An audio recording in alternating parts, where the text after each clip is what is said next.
A few months into Donald Trump's second term, Americans are getting a clear look about what Trump 2.0 is all about. Last week, Americans got a good look at Trump 2.0 when the White House released its so-called skinny budget. Trump's days of pretending to be a populist are over.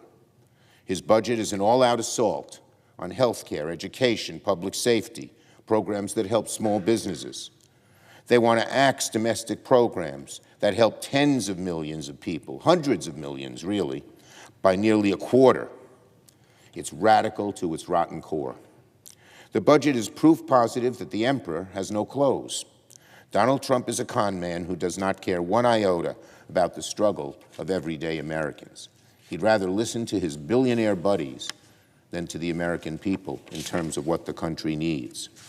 But few things crystallize Trump's 2.0 as much as Republicans' signature bill, a massive tax break for billionaires financed by the biggest cuts to Medicaid ever.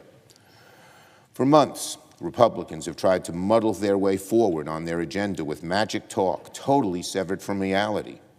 Republicans say they want trillions in tax giveaways for the wealthy, trillions in spending cuts, but somehow claim these drastic changes won't hurt average Americans. Cut Medicaid, they say, but nobody will lose benefits. That is totally illogical.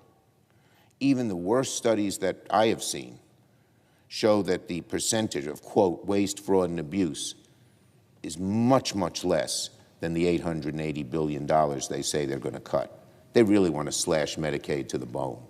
Waste is something of a pretext for them. Reality is now coming back to bite our Republican colleagues. In the House, Republicans are at total loggerheads about how to move forward.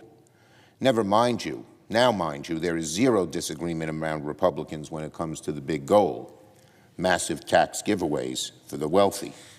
They agree on axing popular programs like Medicaid, like Social Security, like veterans. What Republicans disagree on is simply the method for screwing Americans over. Which is the better way to screw Americans over? That's what they disagree on. That's what they're fighting about, but not on the goals, which are pernicious. Why do Republicans face such a conundrum where they are so at odds with one another? Simple answer: because their agenda is so unpopular with the American people, and neither House and no Republican senator wants to be left holding this hot potato. The backlash Republicans are getting from the public, whether it's at town halls or in the streets or through dismal polling data, should serve as a warning to our colleagues on the other side. If they proceed with their agenda, the political outcry will be enormous. And the idea that some of the Republicans are saying, well, we're going to our leadership to make a request. If that request is not granted, if Medicaid is still slashed, for instance, it's how they vote that is going to matter, what they put into effect. Not going to constituents and say, oh, I agree with you. I'll go to my leadership. But when the leadership says no, are they going to vote against the bill? We'll see. I doubt it. I very much doubt it. It will not. Unfortunately, it doesn't look like it's going to happen. And they, each Republican who votes for reconciliation and bad budgets, will be left holding that hot potato.